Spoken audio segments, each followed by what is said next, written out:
Buenas tardes a todos. Para mí es un placer poder estar otra vez aquí con ustedes y compartir este espacio. El día de hoy les traigo un tema que puede ser a lo mejor un poco controversial en términos de salud sobre todo, pero creo que cada vez más como profesionales en general tenemos que profundizar un poquito más acerca de cómo puede la mala información llevar a nuestros pacientes o a las personas que tratamos por un riesgo latente inclusive de salud grave. Y el día de hoy justamente el tema que les traigo es por qué las dietas para adelgazar o para bajar de peso no funcionan.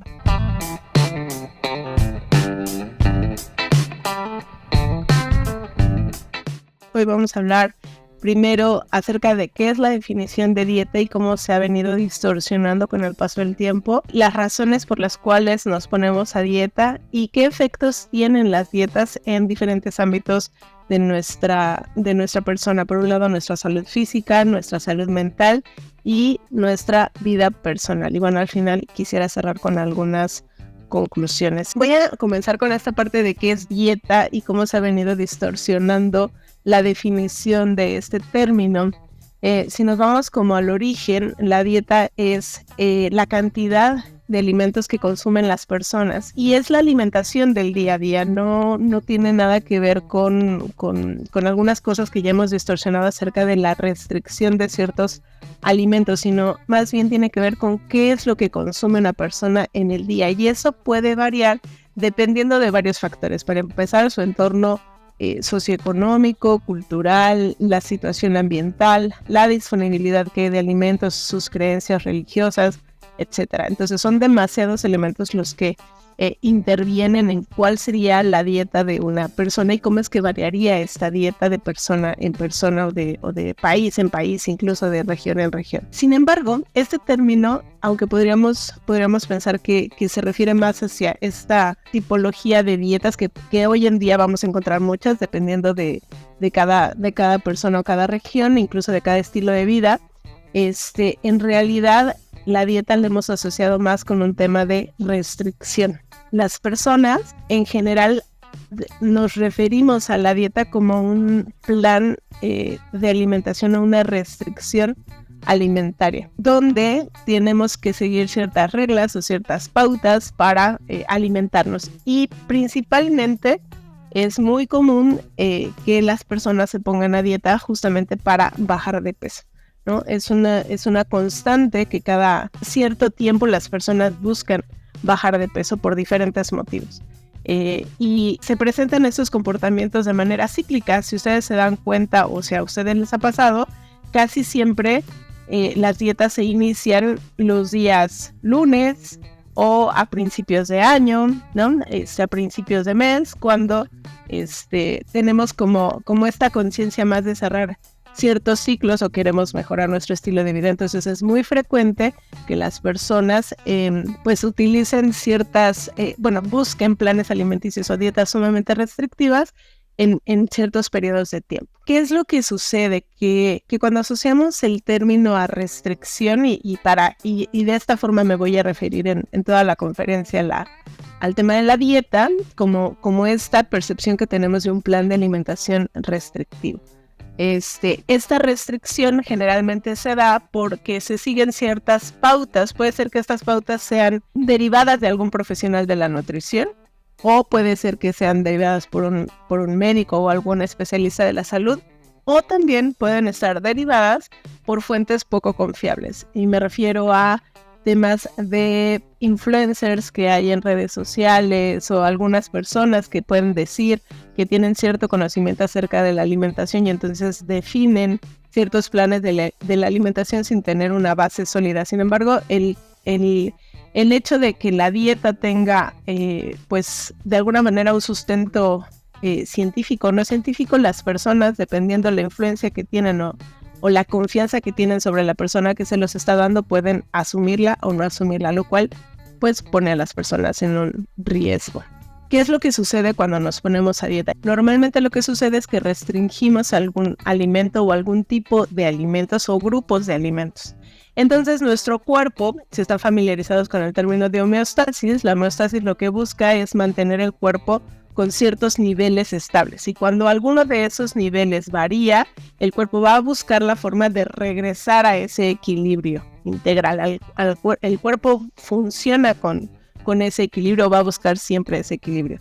Cuando nosotros restringimos de manera abrupta la alimentación y quitamos ciertos grupos de alimentos o ciertos alimentos en específico, el cuerpo no piensa o no dice, ¡ay, wow, estamos cuidándonos y entonces ahora ya no vamos a consumir azúcar, ya nos vamos a portar bien, lo pongo entre comillas, ya vamos a cuidarnos! No lo ubica como algo favorable.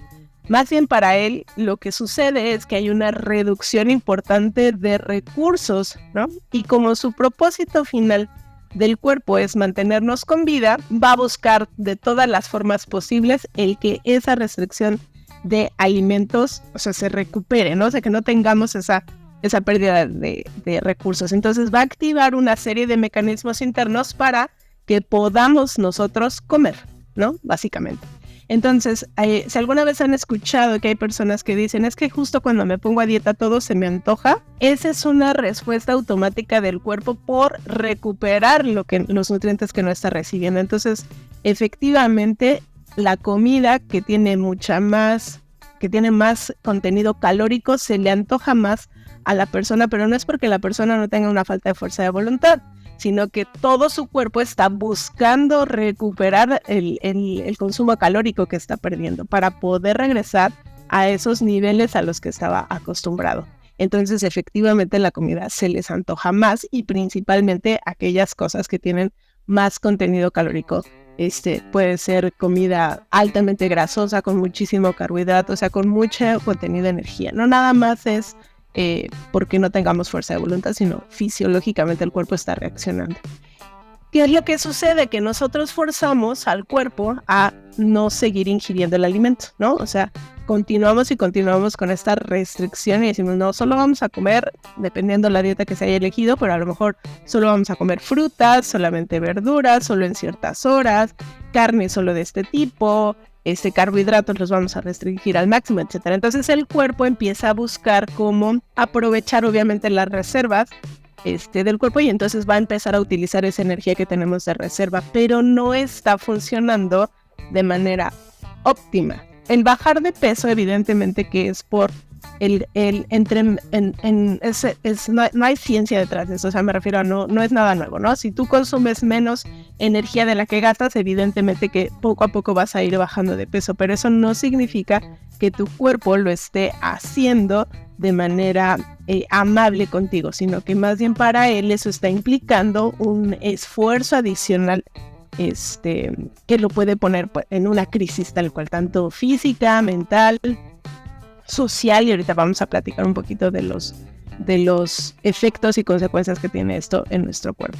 Entonces, ¿qué es lo que sucede? Que, bueno, poco a poco tu cuerpo pues va a ir reduciendo de peso, pero eso no significa que, bueno, el resultado pueda ser a largo plazo, y ahorita vamos a hablar de eso. Quiero hacer una pausa aquí, quiero que veamos de dónde surge, un poquito irnos un poco más hacia el trasfondo de por qué nos ponemos a dieta. Principalmente cuando hablamos de ponernos a dieta por bajar de peso. Y eso tiene que ver mucho más que con un tema físico la mayoría de las veces. Casi siempre está más bien asociado con un tema cultural, con un tema social, con un tema de estereotipos, donde hay un estigma de peso. El estigma de peso son este conjunto de creencias que tenemos acerca de la delgadez, de por qué es más saludable, lo pongo entre comillas, ser más delgado, de por qué estar gordo no es saludable versus estar delgado. Y esto, si lo asociamos con nuestras propias inseguridades o con las inseguridades de las personas que a lo mejor tienen una baja autoestima, o sufren de algún tipo de depresión o rechazo, ya sea en familia o con su entorno social, pues obviamente que esto va acrecentando, incrementando la probabilidad de que vayan teniendo o interiorizando este tipo de conductas. Hay mucha presión social en donde vemos que se premia o se reconoce más a las personas que tienen o aparentan, nuevamente lo pongo entre comillas, aparentan cierta salud por el estilo de cuerpo que tienen o el estilo de vida que tienen. o el tipo de comida incluso, ¿no? Y muchas veces esta creencia de la delgadez se disfraza de salutismo, o sea, decimos que lo decimos por la salud de las personas, ¿no? Tú vas al médico si eres una persona que tiene cierto grado de sobrepeso, de obesidad, casi siempre te van a recomendar bajar de peso, incluso si eso no tiene nada que ver con el padecimiento que tienes, ¿no? Entonces las personas o te dicen pues es que deberías de bajar de peso. Este tipo de comentarios que hay en el día a día, donde pareciera que todos tenemos el derecho de hablar acerca del cuerpo de los demás, decimos cosas como deberías de bajar de peso, es por tu salud, no deberías de comer eso, ¿no? Y entonces violentamos a las personas por su cuerpo, por su estilo de alimentación, por sus hábitos de salud, sin ponernos a pensar cuánto estamos afectando a esas personas, ¿no? Y sin saber realmente qué tan saludables o no lo son, porque uno de las creencias que buscamos con este estudio quitar es justamente el que el cuerpo como tal no determina el nivel de salud de las personas. ¿A qué me refiero? A que el tener un cuerpo delgado no significa que es más saludable que un cuerpo gordo, y a lo mejor ahí puede haber cierta disrupción a como siempre nos han dicho las cosas, pero es la realidad. Hay personas que por muchos factores tienen un cuerpo delgado, pero eso no significa que tienen hábitos saludables que mantienen ese cuerpo delgado. Muchas veces tiene más que ver con su genética, con el entorno social, con múltiples síntomas. Y lo mismo sucede con los cuerpos gordos o los cuerpos grandes. ¿Qué es lo que sucede? Que esto afecta ambos escenarios. ¿Por qué? Porque a las personas que son gordas, pues hay un estigma de peso, hay un rechazo claro hacia esas personas por no cumplir con este estatus de delgadez, y hay como mucha afectación también en temas de salud, ¿no? O sea, se les adjudica que es su responsabilidad todas las comorbilidades que pueden haber alrededor del tema del peso, pero también afecta a las personas delgadas, no porque vayan a ser rechazadas, a menos que sean sumamente delgadas, pueden ser muy rechazadas, pero si cumplen con el estereotipo de la delgadez, el problema que viene con ellos es que en temas de salud no se les diagnostica a tiempo ciertos problemas porque se asume que por ser delgados no tienen cierto tipo de enfermedades que están mal asociadas con un tema de gordura. Entonces, esas personas terminan teniendo diagnósticos tardíos en enfermedades como diabetes o problemas cardiovasculares, pero porque no se les detectó a tiempo, porque se adjudicó que su delgadez era un sinónimo de salud. ¿Qué otra cosa vemos? Bueno, hay mucho bombardeo en cuanto a publicidad y a medios de comunicación en términos de cumplir con ciertos estereotipos físicos y ciertos estilos de vida. Ya no nada más es cumplir con cierto cuerpo, sino además también es cumplir con cierto estilo de vida. Las redes sociales también son una fuente constante de bombardeo acerca de qué es lo que está bien, qué es lo que no está bien, cómo debemos de vernos, cómo no debemos de vernos, y obviamente lo que es la cultura de la dieta. Profundizando un poquito en la cultura de dieta, justamente es todo este sistema de creencias que les compartía de valorar la delgadez, de promover la pérdida de peso, de demonizar la alimentación y oprimir a la gente que no se ajusta. Ya hablé mucho de valorar la delgadez, pero aquí un poco es cómo es que esto genera que se promueva mucho la pérdida de peso, ¿no? Todo el tiempo está esta constante de pierde peso, baja de peso, y no es coincidencia que el negocio de la pérdida de peso sea un negocio bastante rentable. Para que se den una idea, solo en Estados Unidos en 2023, la utilidad que se generó por toda la industria de ya sea desde farmacéuticas, servicios de fitness, alimentarios, nutriólogos, etcétera, cirugías bariátricas incluso, se alcanzó un 278.950 millones de dólares en 2023. Es un negocio multimillonario. Entonces, muchas empresas y muchos negocios y muchas personas se ven beneficiados por esta cultura de la dieta, por este querer bajar de peso de las personas.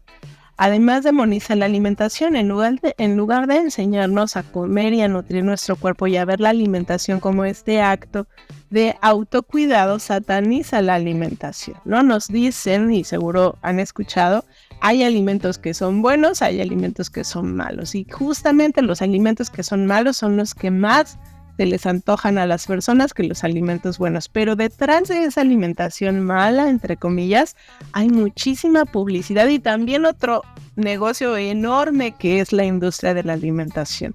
Entonces, por un lado, pareciera que son contradictorios estos mensajes que reciben las personas. Por un lado es baja de peso, sé delgado, ten un estilo de vida saludable, pero por el otro lado tenemos una industria alimentaria que justamente lo que promueve es todo lo contrario. Entonces hay ahí una paradoja donde las personas muchas veces no saben ya qué hacer, ¿no? Entonces, importante esto, responsabiliza a las personas, no al sistema.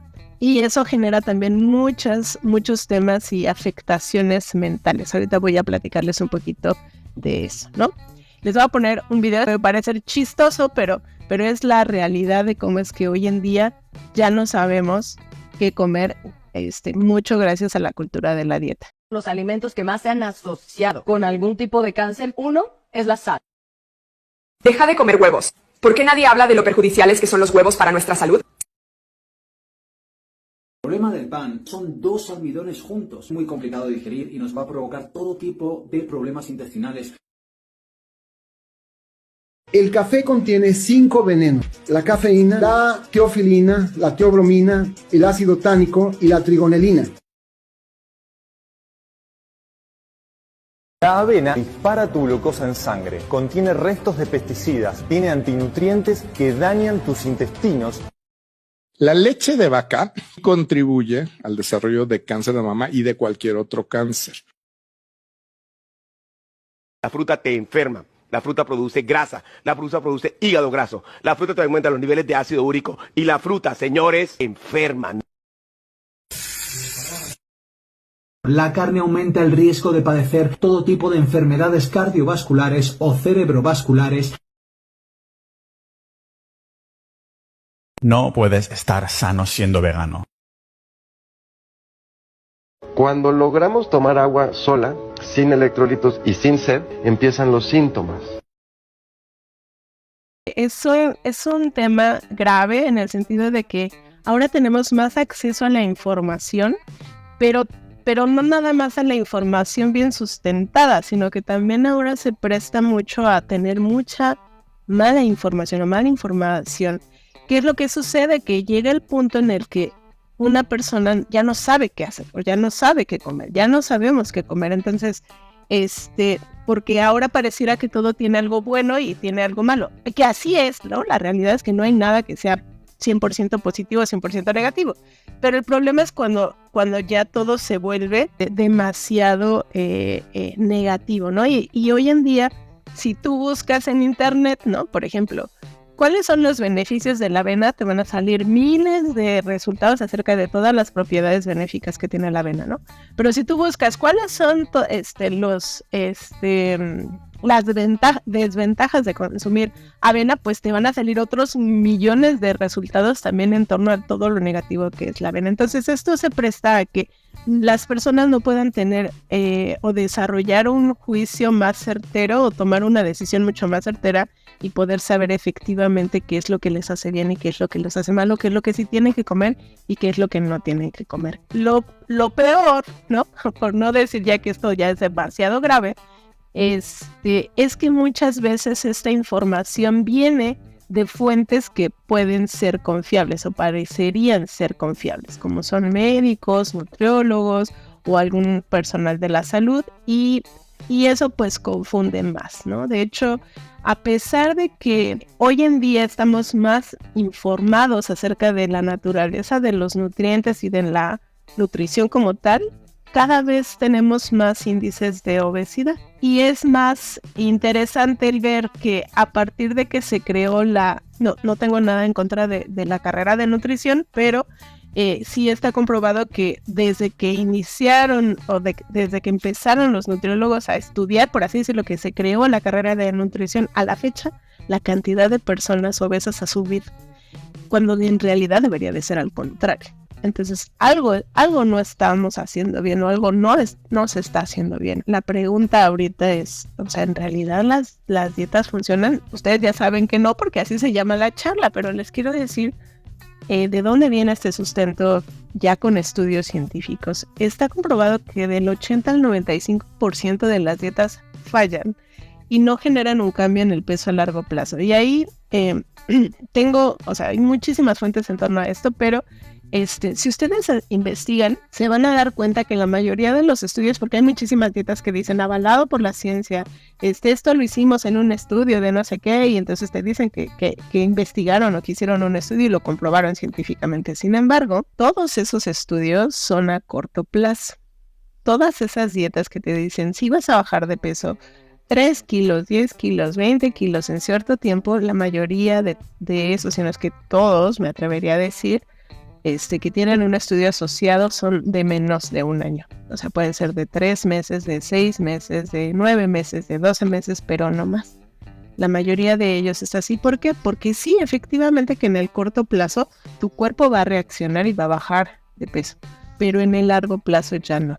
Y eso es el famoso efecto rebote. La gente en el 80 al 95% en menos de 1 año a 3 años va a recuperar el peso perdido. Y alrededor del 50% de esas personas va a subir más del peso que tenía. ¿Qué es lo que sucede? Pero eso no tiene nada que ver con la fuerza de voluntad, porque obviamente que la cultura de la dieta lo que dice es tu culpa porque tú no sabes hacer las cosas, porque no tienes suficiente fortaleza, porque eres débil, porque te dejas llevar por la comida, etcétera, etcétera, etcétera. Pero en realidad es su propio cuerpo el que está recuperándose por el efecto de la homeostasis. ¿Sí? ¿Qué es lo que sucede? Que el cuerpo, cuando regresa a su peso normal, dice, esta crisis alimentaria puede volver a suceder. Entonces, vamos a reservar un poco más de alimento y de peso, porque si vuelve a pasar, no nos va a volver a pasar, no tan grave, vamos a tener que tener cierta reserva. Entonces, ¿qué es lo que sucede? Que con cada dieta que las personas hacen, le enseñan a su cuerpo a cómo recuperarse más rápido a cómo recuperar más rápido el peso perdido. Por eso las personas que tienen mucho sobrepeso u obesidad y llevan toda su vida a dieta, tienen un peso mayor al que comenzaron cuando tenían su primera dieta. Esa es la razón, porque cada vez que hacen una dieta, subían un poco más, un poco más, un poco más, un poco más, un poco más, un poco más.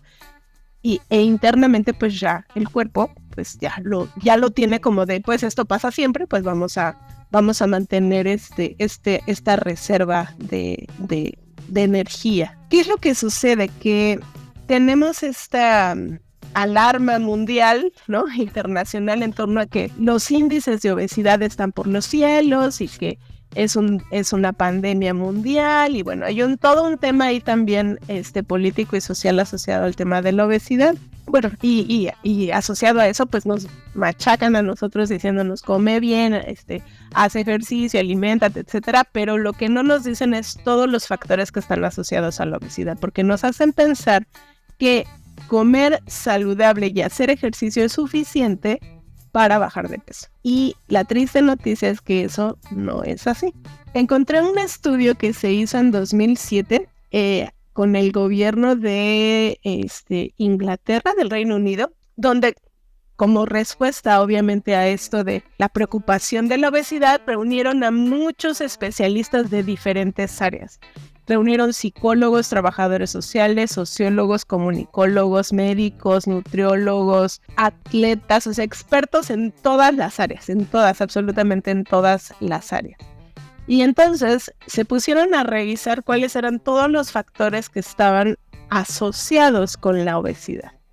Entonces aquí está muy chiquito, pero bueno, yo hice un esquema un poco más fácil de entender, donde encontraron que hay 7 áreas específicas asociadas con este tema de balance energético, o sea, ingesta y gasto de calorías, ¿no? Entonces, ¿qué es lo que vemos? Que hay diferentes elementos en torno al tema de la obesidad. Uno es la psicología individual, tiene que ver con el control consciente de la comida, de la acumulación de alimento, el deseo de resolver la tensión que tiene, la demanda por compensación, el estrés, la educación alimentaria que se tiene, la sensación de individualismo, etcétera, ¿no? Son 9 factores en torno a la psicología individual. Y hay también la psicología social, ¿no? O sea, cómo es que controlamos o nos controla la dieta en la infancia, cuál es la influencia que tenemos de nuestros padres, la exposición que tenemos a anuncios de comida, la televisión, la falta de tiempo percibida, etcétera. La producción de comida es otro ámbito asociado a la obesidad. Cómo es la presión social por consumir demasiado, y no nada más comida, sino en general este consumismo exacerbado que existe, ¿no? El deseo de minimizar costos, el nivel de empleo, etcétera, etcétera, etcétera. También está el consumo de comida, la fuerza de los hábitos alimenticios, la tendencia a comer entre comidas o juzgar, la exposición que tenemos de alimentos, la abundancia que hay en nuestro entorno de alimentos, etc. También está nuestra fisiología, el grado que tenemos del apetito, el nivel de saciedad, la tasa metabólica en reposo, ¿no? Hay muchísimos factores en torno a nuestra fisiología. Asociado a eso, la actividad física individual, no nada más el ejercicio que hacemos, sino también qué ejemplo tuvimos desde casa, ¿no? En cuanto a nuestra actividad física, el grado de actividad que tuvimos en la infancia, los patrones de actividad que aprendimos en la primera infancia, qué grado de educación física tenemos, etcétera. Y también está el ambiente de la actividad física, ¿no? El peligro que percibimos en el medio ambiente. No es lo mismo querer hacer ejercicio en un lugar o en un ambiente donde hay seguridad para yo salir o donde no hay seguridad para salir, ¿no? El costo que tiene el ejercicio físico, el acceso que tenemos a oportunidades, acceso peatonal, etcétera. Depende mucho del entorno en el que estemos o de qué ciudad o en qué lugar vivamos, va a depender y va a variar todos estos factores que están asociados al balance energético. Entonces, si vemos todo esto, de todos estos que son más de 100 elementos o factores que influyen en ese balance energético, les voy a decir cuáles dependen de la persona. Solo estos: el control consciente de la comida, la actividad física que puedes hacer, la fuerza de los hábitos dietéticos, esa tendencia a juzgar y el tamaño de las porciones. Sin embargo, todo lo demás, ahí está.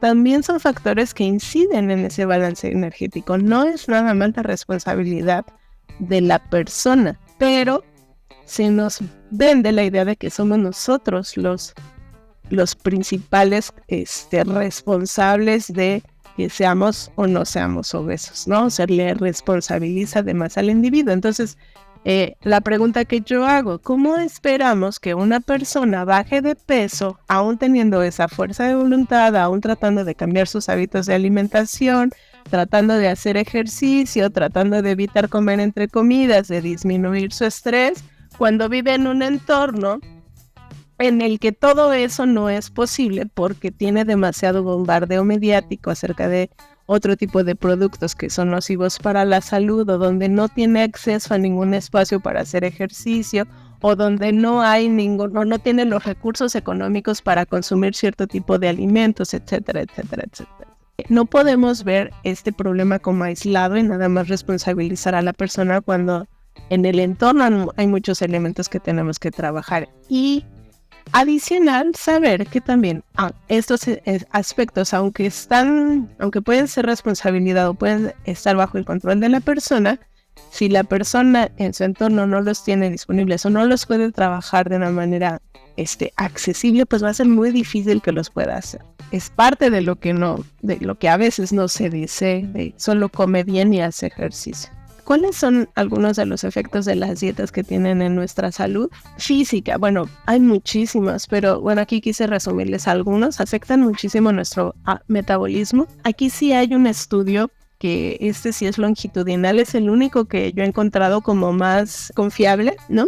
No sé si alguna vez había un programa de televisión hace algunos años que era como un reality show donde personas con una obesidad muy alta, obesidad incluso algunos mórbida, que tenían que bajar de peso. En inglés se llamaba The Biggest Loser, y eran personas que tenían que bajar muchísimo de peso en poco tiempo, y el que más bajara de peso ganaba, ¿no? Era un reality show. Bueno, agarraron a estas personas de los 16 tomaron a 14 personas que participaron en este programa y les hicieron un estudio después de 6 años de haber perdido este peso. Y lo que descubrieron es que la gran mayoría había recuperado el peso, pero lo más grave de los hallazgos no era que hubieran recuperado el peso. Lo más grave es que había afectado gravemente su metabolismo. Lo que había sucedido es que se había vuelto mucho más lento su metabolismo y entonces, como hubo un desequilibrio tan extremo interno, las personas ya no pudieron, o sea, se afectó demasiado que el metabolismo se alentó, o sea, se ralentizó. Y entonces ahora, para poder gastar o poder quemar una caloría, tienen que hacer el triple o el cuádruple o más de esfuerzo que cuando empezaron la dieta. Entonces, ¿qué es lo que sucede?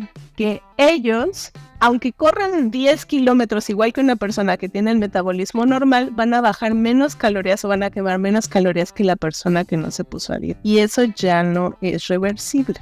Eso es un tema pues preocupante porque a veces nos venden, o sea, con todo este antecedente que les doy, ¿no? Pensamos que bajar de peso es saludable y pensamos que bajar de peso es lo que nos va a llevar a un estado de salud bajo, pero hacerlo así, a través de una dieta restrictiva para obtener resultados rápidos y positivos, pues puede afectar gravemente nuestro metabolismo al grado que después se vuelva todavía más complicado mantener ese peso.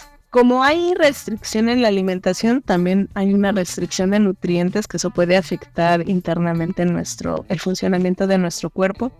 Hay riesgo de perder masa muscular, eso a veces no nos lo dicen, pero en lugar de estar perdiendo grasa, se está perdiendo músculo y el perder músculo hace que pues tus funciones motoras no puedan continuar siendo de manera saludable. Promueve la mala nutrición o la malnutrición porque lo que les decía hace rato, no nos enseñan a comer, en realidad nada más nos dicen ciertas pautas alimenticias, pero en realidad no nos dicen cómo comer bien o cómo balancear la alimentación de una manera que sea sostenible en el tiempo, porque aquí el chiste no es ponerse a dieta, sino en realidad nutrir el cuerpo en función de lo que cada cuerpo necesita, sin estar esperando bajar de peso, porque aquí lo de menos ya es el peso, no importa el peso que tengas, siempre y cuando puedas mantener ciertos niveles saludables internos. Fomenta mucho este ciclo de restricción y atracón, incrementa también el riesgo de muerte. Se ha comprobado también en algunos estudios que el subir y bajar de peso de manera recurrente incrementa el riesgo de muerte cardíaca súbita y de mortalidad por enfermedades coronarias. Eso fue un estudio que salió en el American Heart Association y es importante saberlo, ¿no? Y obviamente este efecto rebote. Este ciclo de restricción-atracón también es muy nocivo para nuestra salud, por lo que les decía, la gente lo que hace es que restringe demasiado el consumo de alimentos, pero después, por la ansiedad y por la necesidad que tiene el cuerpo de comer, pueden hacer un atracón y comer de más, mucho más. Y eso nos desconecta con nuestras sensaciones de hambre y saciedad, lo cual es fundamental que reconectemos con esa sensación de hambre y saciedad. Las personas cada vez menos sabemos lo que es sentirse satisfecho, no lleno o no súper lleno. Aquí en México decimos que te da el mal del puerco después de que comes porque quedas así súper lleno, ¿no? Pero ya no distinguimos en qué momento me siento satisfecha, no llena, sino que mi cuerpo ya recibió los nutrientes que necesitaba. Y lo mismo cuando tengo hambre, porque como estoy acostumbrada a pasar hambre por la dieta, llega el punto en que ya no sé distinguir cuando realmente tengo hambre, cuándo es un antojo, cuándo es un deseo compulsivo por comer, ¿no? Entonces nos desconectamos esas sensaciones que, por ejemplo, los niños tienen muy desarrollados. Los niños no tienen ese problema. Los niños cuando comen saben cuándo parar y cuándo es momento de comer. Cuando tienen hambre, genuinamente tienen hambre. Y cuando están llenos o satisfechos, están satisfechos. Sin embargo, a veces los papás, en este afán de querer nutrir a sus hijos y de alimentarlos, a veces los forzan a comer más de lo que ellos necesitan. Y entonces hacen cosas, o a lo mejor a ustedes les pasó, que les decía, no te levantas de la mesa hasta que no te lo termines, ¿no? Y entonces era obligar a tu cuerpo a consumir más de lo que querías. Entonces desde chiquitos esa distorsión con nuestras propias sensaciones esa sensación se va distorsionando con el tiempo a la medida que también nuestros padres influyen demasiado en estas conductas. Entonces esto genera situaciones graves en temas fisiológicos. Pero ¿qué pasa con nuestra salud mental? Que eso tampoco se habla mucho o apenas está surgiendo este tema, hablarse más. ¿Qué es lo que sucede? Incrementan muchísimo la ansiedad. Las personas que se ponen a dieta genuinamente sufren de una ansiedad exacerbada por la comida. Y es tanto en respuesta de nuestro cuerpo por comer y por decirnos y alertarnos de que hay una disminución de recursos, pero también si ya es propensa a la ansiedad ya por su propia naturaleza, pues obviamente se va a ver todavía más incrementado. Disminuyen muchísimo la autoestima porque sigue esta creencia de que tenemos que cumplir con ciertos estereotipos o ciertos requisitos para estar saludables. Entonces, si no cumplo con ese estándar, o si fallo porque dejé la dieta y regresé a mis hábitos alimenticios como estaba antes, pues entonces mi sensación de autoeficacia va mermando y por ende mi autoestima también va disminuyendo. Aumenta mucho el estrés, ¿no? Porque también estamos todo el tiempo pendientes de qué es lo que estamos comiendo, cómo lo estamos comiendo, si estamos haciendo bien las cosas, si no las estamos haciendo bien, cuánto ejercicio estamos haciendo. Y si nos vamos ya a un tema mucho más obsesivo, cuando se ponen a contar calorías, a pesar los alimentos, ¿no? A contar puntos, colores o la dieta que se les ocurra, pues obviamente que eso genera muchísimo estrés. Y si esos alimentos, por ejemplo, son muy caros o no están disponibles, pues más, ¿no? Afectan mucho la imagen corporal. La gente empieza a distorsionar la imagen física que tienen de sí mismos e incluso evitan verse al espejo porque les da vergüenza, porque les da culpa, porque no cumplen con esos requisitos o esos estándares y entonces mejor no me veo, mejor evado la situación porque no me siento feliz, no me siento a gusto con lo que estoy viendo. Incrementa muchísimo el riesgo de padecer un trastorno de la conducta alimentaria, lo que es anorexia, bulimia o el trastorno por atracón. Hay mucha más probabilidad de que una persona que está dentro del ciclo de dietas lo padezca después. Entonces hay que tener mucho cuidado porque eso, como ustedes saben, bueno, ya requiere otro tipo de tratamiento y acercamiento, ¿no? Nos alejan mucho del autocuidado porque lejos de estar pensando en qué es lo que realmente mi cuerpo necesita, cuáles son las necesidades que tiene mi cuerpo, en lugar de pensar en eso, estoy apegándome a estilos de alimentación o conductas de alimentación que son nocivas para mi salud, ¿no? Y que en realidad no me están beneficiando. En cuanto a la vida personal, pues se ven afectadas muchas situaciones, ¿no? El aislamiento, la inseguridad para relacionarse con otras personas, porque pensamos todo el tiempo que los demás nos están juzgando o están viendo nuestro cuerpo y están notando que no somos perfectos y que no cumplimos con esos estereotipos y entonces preferimos no relacionarnos con otras personas, o tenemos cierta inseguridad porque pensamos que nos están juzgando todo el tiempo. Obviamente hay una afectación económica porque me compro entre todas las cosas que me están pidiendo para poder bajar de peso, las que me están vendiendo para bajar de peso, pues eso hace que la gente gaste muchísimo dinero. El no permitirnos disfrutar la comida y comer como tal, pues es también un acto de autocuidado, de amor propio, de nutrir nuestro cuerpo. Y lo distorsionamos tanto que ya no lo podemos disfrutar y en lugar de ir a comer cualquier cosa, su comida favorita, piensen en su comida favorita y si es un pastel o son unas galletas o es algo que está clasificado como negativo, nos genera culpa, nos genera vergüenza y ya no lo podemos disfrutar como tal, ¿no? Y lo mismo pasa con la alimentación entre comillas saludable. La gente deja de tener gusto por cosas como lechuga, pollo asado y cosas así, porque siempre es lo que te recetan o te dicen que es lo que tienes que comer cuando estás a dieta. Entonces le perdemos el gusto por esos alimentos que en realidad sí son deliciosos, pero ya no los disfrutamos igual porque ya les pusimos esa etiqueta de es saludable igual a dieta, igual a desabrido, igual a no quiero comerlo, ¿no? También distorsiona mucho el tema del ejercicio. Las personas ya no quieren hacer ejercicio, pero es porque vemos el ejercicio como la consecuencia de lo que hice mal. Por ejemplo, yo digo, me quiero comer una hamburguesa, pero como esa hamburguesa tiene tantas calorías, entonces eso significa que voy a tener que hacer tanto ejercicio para poder quemar esa hamburguesa, lo cual es totalmente falso y no funciona así. No, aunque así nos lo vendan, en realidad no funciona así. No se va a quemar tal cual esa hamburguesa si haces determinado ejercicio. Lo que sí va a pasar es que vas a desarrollar no nada más una mala relación con la comida, sino también con el ejercicio. Y en mi práctica de profesional trabajando con personas con este tema específico, ¿no? Hay gente que llega a mi consulta y de repente me dice, ¿sabes qué?